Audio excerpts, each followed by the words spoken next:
Salut les gars, bienvenue dans ce nouvel épisode du projet Indécent en route pour ma première compétition de bodybuilding naturel.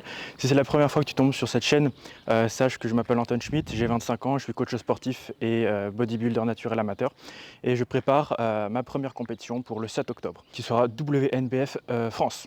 On est parti aujourd'hui sur une séance push, on va devoir maintenir les performances, toujours à un poids de corps entre les 79 et les 80 kg. Donc challenge du jour, maintenir les perfs, voire même aller chercher des PR si jamais l'énergie est disponible. Sache que je pratique la musculation depuis 7 ans maintenant, un peu plus de 7 ans. J'ai commencé à ce physique, 55 kg pour 1m84 et je suis aujourd'hui à celui-ci, toujours 1m84, 79 kg. Voilà, si jamais le parcours t'intéresse, je t'invite à t'abonner, également à mon Instagram où je suis aussi actif de manière journalière. Et on part tout de suite sur la séance push. On a quelques perfs à maintenir. Let's fucking go.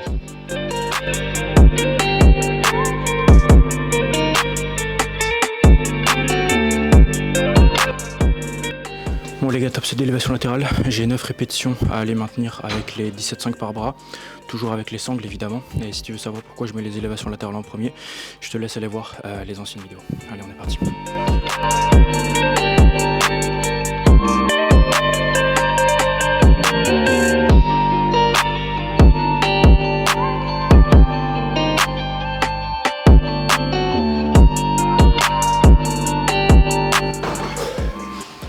Bon, les 9 reps ont été maintenus, pas hyper satisfait de la dernière, j'ai commencé à perdre un petit peu en amplitude, même si je pense que ça se voit pas sur la vidéo. Avec l'habitude, je le ressens. On va partir sur le back-off numéro 1 qui sera à 15 kg entre 10 et 20 reps. Et back-off numéro 2 ensuite sera à 12,5 kg entre 10 et 20 reps aussi. J'avais fait 15 et 16 reps la semaine dernière, on va essayer de maintenir ça. Et on se retrouve sur le faiblement clean halter.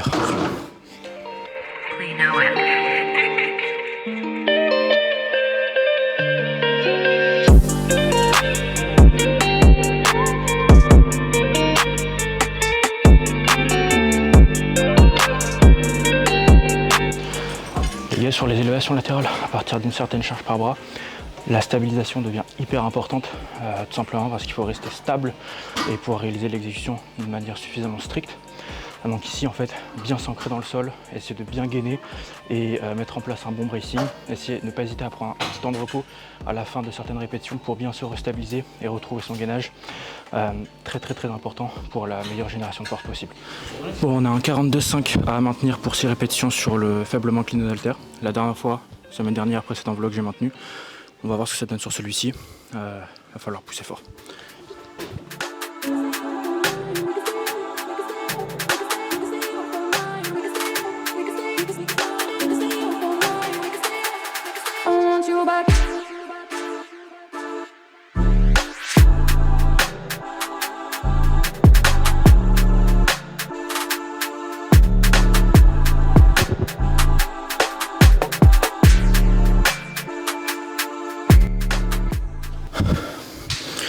Bon, la dernière répétition, un peu dure, beaucoup de graines, je me sens un peu moins à l'aise que la semaine dernière, mais ça le fait.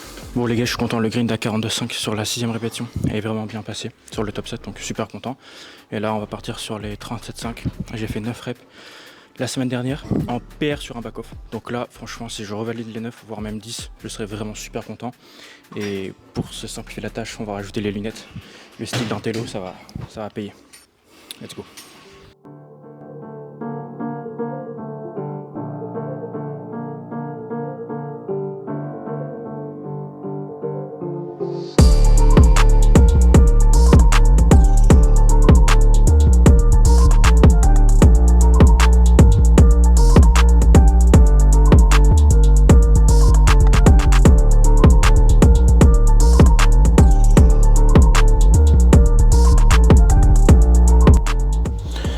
Qu'est-ce que je t'avais dit? Ça paye le style intello. Allez, on passe à la suite.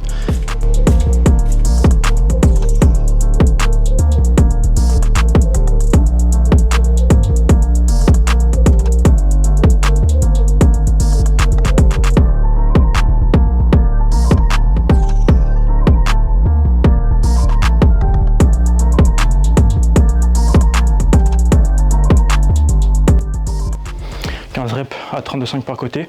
Et j'ai fait 15 reps à 31,25 par côté la semaine dernière. Donc comme quoi, même si le top set ne progresse pas de manière notable, le back-off peut faire des belles choses. Donc super content du back-off là pour le coup. Et on va passer au cable press around avec cette belle perf, je suis franchement content. Et hyper bon signe en prépa. Maintien des performances sur les pushs, je fais pas rêver mieux quoi. Incroyable ce grind là, ça se voit que t'as le mental Ah là là. de champion. Ah là là, il m'a pas dit ça juste avant, il m'a dit tu t'es mangé un mur sur la dernière répétition, ça s'est stoppé direct. En vrai, en vidéo ça se voit, tu grindes, et là, infini, tu redescends, ouais. tu t'affirmes à la pousser. Ouais. C'est triceps tout le ça. temps. Il manque de bras en fait, tu vois. Il manque de bras. Tout le temps sur les développés à la Smith. Avant-dernière rep, ça passe plutôt bien. Et la dernière rep, je me prends un gros mur. Et ça fait ça sur certains exos, notamment les curls aussi. Squat. 160 aujourd'hui 160 les gars. C'est quoi ton objectif? 160 de demi cette semaine. Non, hypertrophie. Être fort, hypertrophie. Ah, être fort. On va dire être fort. Dépasser le Anton. Ah, on va s'arrêter là, on va passer à la suite. 160, on va voir ce que ça donne. Let's go. Allez.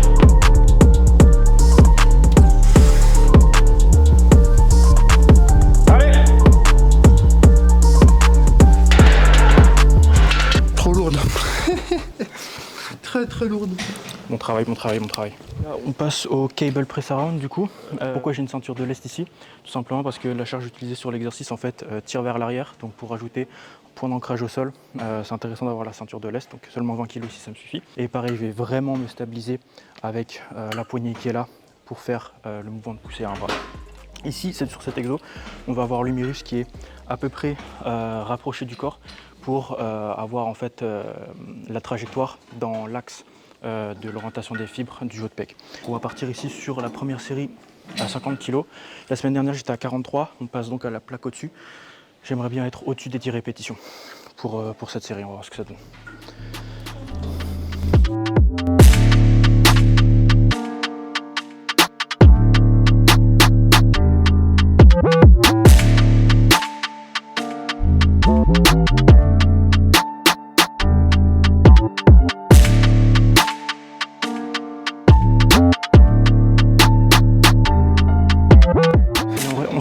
C'est pas trop mal. J'étais un peu déstabilisé, j'ai tapé une fois sur l'espèce de truc en métal là, ça m'a un peu saoulé. On va partir sur l'autre côté du coup. Mais ouais, très bon exercice. 10K sur TikTok, il a participé. Non, pas 10K. 8K et demi. 8K et demi, bientôt 10K. Du coup, ouais, toi tu fais compète en power, Ouais. WPC. C'est ça. C'est ta première compétition ou t'en as fait d'autres En avant? WPC, c'est la première. Après, j'ai déjà fait 2 compétitions en FFF. Ok. Où j'avais fini deuxième sur la première et premier sur la deuxième. Je m'étais qualifié au championnat de France en FFF, j'ai pas pu les faire.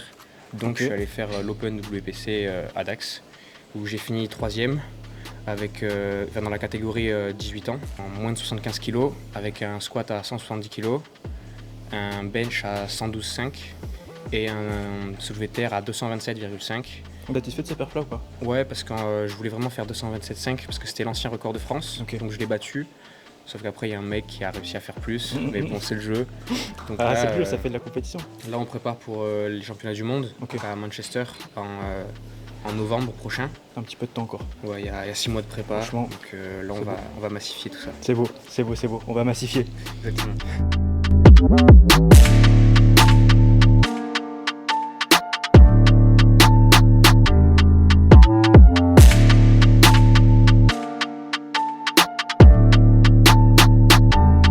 Les gars, on va s'arrêter là. Je vais pas filmer les isolations.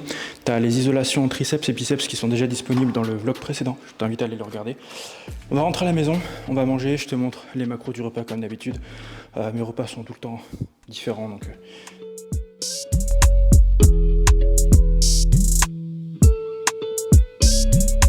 Bon, on se retrouve pour un repas super basique, les gars. On va se faire du riz avec du filet de poulet, champignons, crème semi-épaisse 4% et des cornichons à l'intérieur. Et on aura en dessert des fraises. Donc je te mets le récap des macronutriments et des calories à l'écran. Et comme toujours, sache que tu peux screen, tu peux reproduire, mais surtout réadapter les quantités macronutriments, protéines, glucides, lipides, selon tes objectifs à toi par repas. et selon tes niveaux de faim, d'appétit. Voilà, c'est vraiment ce que je fais à titre personnel, on est d'accord. Mais c'est toujours bien de le rappeler. On part sur la préparation de ce chef-d'œuvre cuisson. Alors moi personnellement, je mets pas d'huile de cuisson parce que je m'en fous de la différence de goût que ça apporte.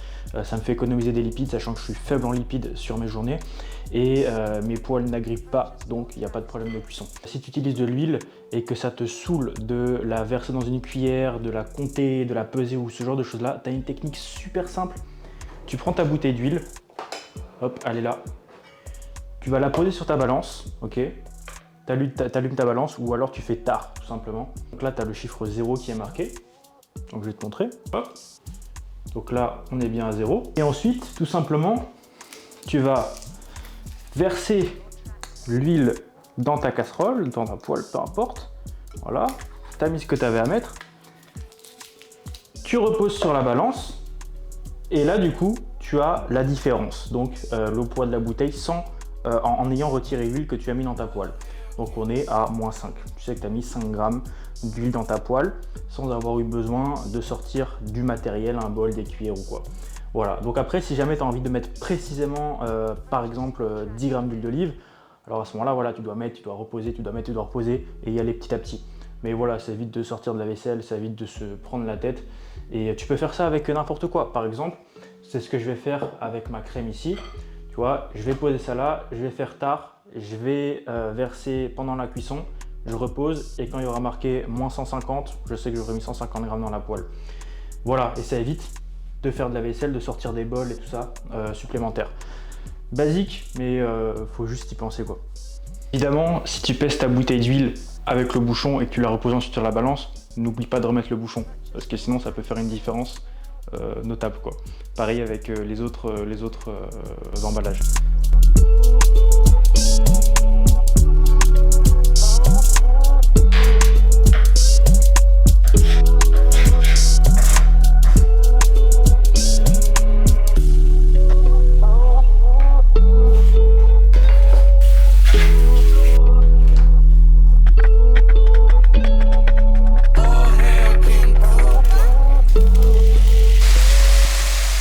Ici j'ai fait cuire 300 grammes de poulet, vu que j'en mange 150 sur ce repas, j'en fais cuire 300 grammes et je mets ça au frigo pour demain, comme ça j'ai un repas de préparé en avance.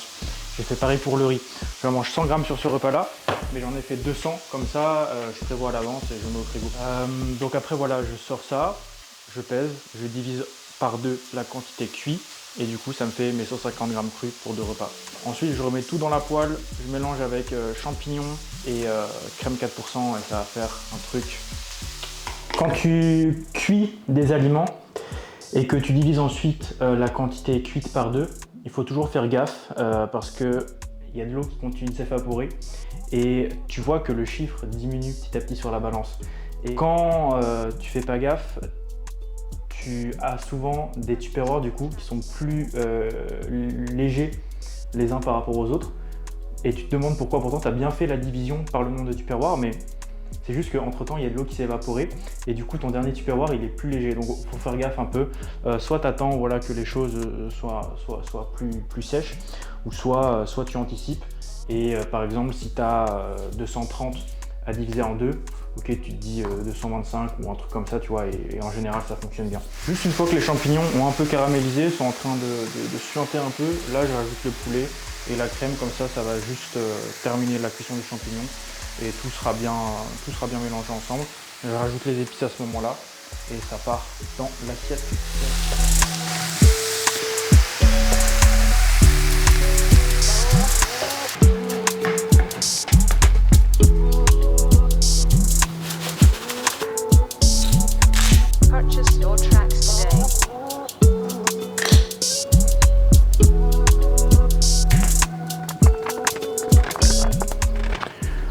À noter les gars que le riz, je ne l'ai pas pesé cuit. Je pèse absolument aucun aliment déjà cuit.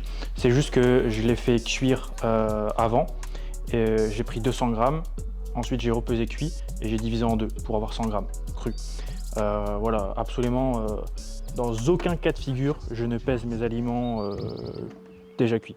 C'est beaucoup moins précis parce que si ce sont des féculents et que tu dois les faire cuire, eh bien tu dois prendre en compte la durée de cuisson, voilà, l'eau va être absorbée et à chaque fois, c'est pas standardisé. Et pareil, si tu cuis des choses, eh bien, l'eau va s'évaporer et là aussi, c'est jamais standardisé. Donc toujours cru. Et en plus de ça, dans les bases de données les plus fiables, les aliments sont toujours donnés pour les valeurs nutritionnelles crues. Voilà, quand c'est cuit, il n'y a pas de standardisation vraiment possible, sauf si tu as exactement tout le temps la même méthodologie de cuisson, la même durée de cuisson, que l'eau qui absorbe ou qui s'évapore des aliments est exactement toujours pareil. Voilà, ok, mais voilà, c'est pas standardisé sinon, donc toujours peser cru si tu veux être le plus fiable possible. 150. Franchement, trop bon. Allez, on mange ça tranquille. Toujours magnifique soleil à chaque fois ici, je suis trop content. On va pouvoir bronzer un petit peu. Et tu connais ma routine maintenant, si tu as l'habitude de suivre mes vlogs, il se passe quoi? Je te laisse 5 secondes pour réfléchir. Si t'as pas vu mes vlogs, bah, tu vas le découvrir. Coaching et voilà, jusqu'à ce soir, coaching, montage vidéo. Ensuite, c'est les autres repas de la journée. Allez, on avance. Concernant les données de la prépa pour cette semaine, les gars, le poids de corps n'a pas beaucoup bougé. Donc je suis à 79,2 kg sur la moyenne de poids de corps hebdomadaire, ce qui est une réaugmentation du poids de corps par rapport à la semaine précédente où on était à 79,09.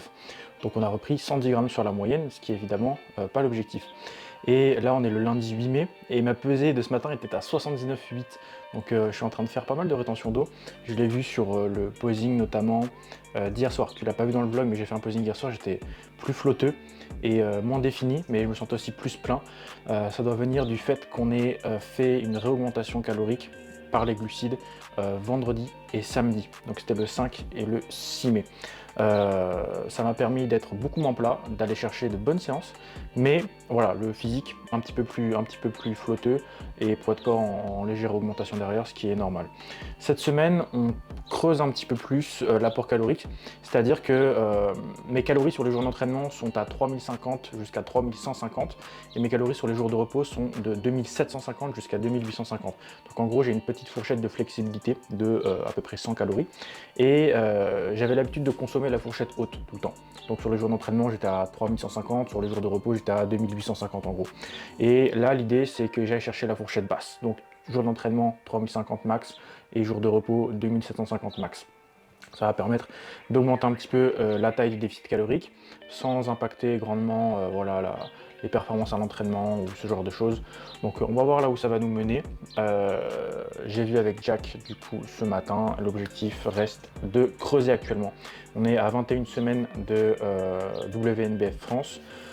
On a envie de prendre de l'avance et d'avoir une phase de quelques semaines avant la compétition où on peut remanger. On peut maintenir le physique et ne plus être dans cette phase où on veut perdre de la masse grasse et où on veut creuser. On veut arriver le plus en forme possible pour le jour J.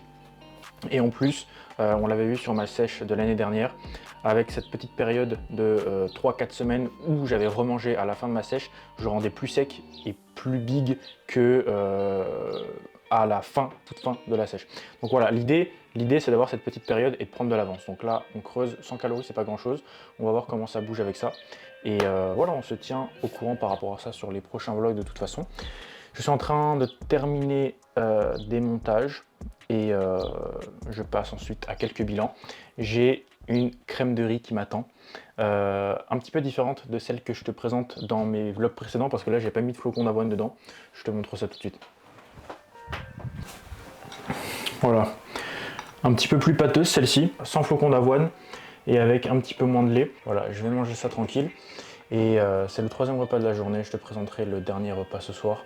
Rien de bien fou, mais ça donne tout le temps de l'inspi. Donc on me le dit à chaque fois, ça donne de l'inspi et tant mieux. Et, on se retrouve pour le prochain repas.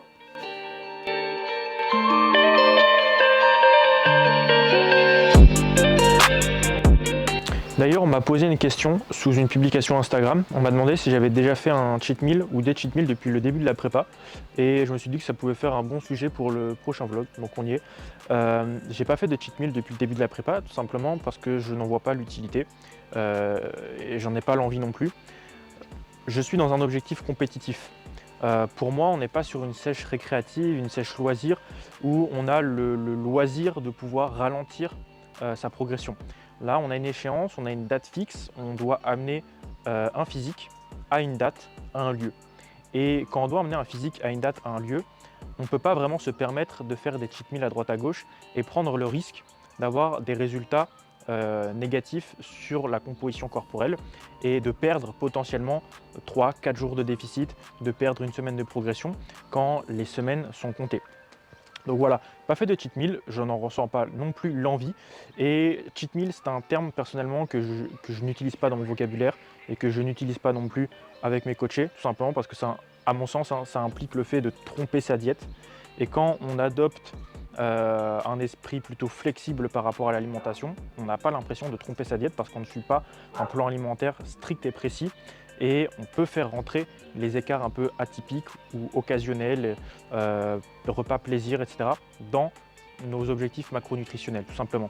Donc déjà, ça, c'est pas un terme que j'utilise, d'ailleurs que j'ai jamais utilisé de toute ma carrière, entre guillemets, de sportif pour le moment, et que je ne compte pas utiliser non plus.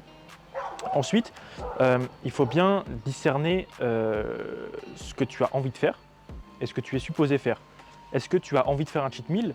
Ok, oui ou non. Est-ce que tu es supposé faire un cheat meal? Oui ou non. Et là, souvent, la bonne réponse, c'est non. Tu n'es pas supposé faire un cheat meal pour atteindre ton objectif dans le cadre d'un objectif compétitif. Donc clairement, moi, je trouve mon plaisir personnel dans la progression, dans absolument tout ce que je fais, que ce soit au niveau de mon développement physique. Je trouve plus de plaisir dans ma progression personnelle que dans l'entraînement lui-même. Dans mon entreprise de coaching également, j'adore faire progresser les gens et avoir un impact sur leur vie et les faire progresser. Et j'adore aussi me voir progresser en tant qu'entrepreneur, voir mon chiffre d'affaires se développer, voir ma clientèle se développer, voir mes stats se développer. Sur YouTube par exemple, je suis personne sur YouTube et même pas 500 abonnés encore, mais mon plaisir se trouve évidemment dans la documentation du processus, mais j'aime aussi ce challenge de progression sur quelque chose en fait de challengeant. Et du coup, là où je veux en venir par rapport à ça, c'est qu'un cheat meal, ça t'éloigne plus de tes objectifs que ça ne t'en rapproche en soi, du moins dans un objectif comme le mien actuellement. Donc certes, tu vas peut-être succomber à une envie momentanée, un plaisir gustatif de court terme, mais qui va t'éloigner possiblement de tes objectifs de perte hebdomadaire, de tes objectifs compétitifs, certes de pas grand-chose, mais qui va quand même t'éloigner, qui va apporter une incertitude sur le processus, une incertitude sur les apports nutritionnels. Et donc, ok, il y a un plaisir gustatif, mais il y a tout ce plaisir de progression et de rigueur qui s'estompe, et personnellement ça ne me convient pas du tout. J'aime vraiment l'aspect progression et je sais qu'un cheat meal ne me fera pas progresser en soi. Donc si jamais il y a besoin de manger plus, ça s'appellera un refeed et ça sera une augmentation calorique et glucidique programmée dans un plan qui est censé apporter un résultat précis. Alors qu'un cheat meal, tu vas apporter une quantité de protéines, glucides, lipides inconnue, une quantité de calories inconnue qui va avoir des effets négatifs sur ton physique, voilà, non prévus. Voilà, je préfère quand les choses sont faites de manière cadrée et structurée. Si jamais on doit manger plus, on mange plus et je mangerai plus parce que je serai supposé le faire, pas parce que j'aurai envie de le faire. Donc voilà un peu ma philosophie par rapport à ça, dans le cadre d'une compétition. Et comment je vois personnellement les choses à l'heure actuelle, dans mon contexte actuel. C'est une vision des choses qui peut évidemment évoluer au fur et à mesure du temps, mais je privilégie dans absolument tout ce que je fais l'aspect progression. Et c'est ce qui me drive sur tous les aspects. Voilà, donc j'espère que ça t'aura apporté peut-être quelque chose à en tirer pour ton propre processus, mais c'est comment j'aime gérer le mien. Et c'est pas forcément comment tu as envie ou que tu aimes gérer le tien, mais c'est comment moi j'aime bien faire les choses. Voilà les gars, on passe au dernier repas de la journée en espérant que ça te donne faim un petit peu.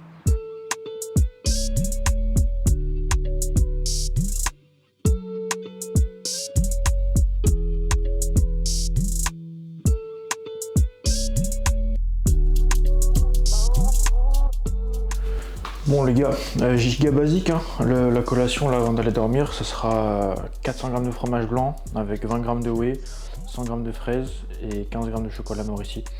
Un petit point par rapport à mes compléments actuels, Le matin, j'ai toujours ma vitamine D3 et ma vitamine K2. Après l'entraînement, toujours ma créatine. Le soir, donc j'ai mon stack pour le sommeil. Donc j'ai magnésium bisglycinate, ashwagandha, glycine, que j'ai commencé à reprendre récemment. J'avais déjà expérimenté il y a 4 ans. Et il y a un peu plus de données scientifiques qui arrivent sur la glycine, donc je me suis dit je vais essayer d'optimiser encore un peu plus la qualité du sommeil et m'y remettre. Voilà les gars, on arrive à la fin de ce vlog.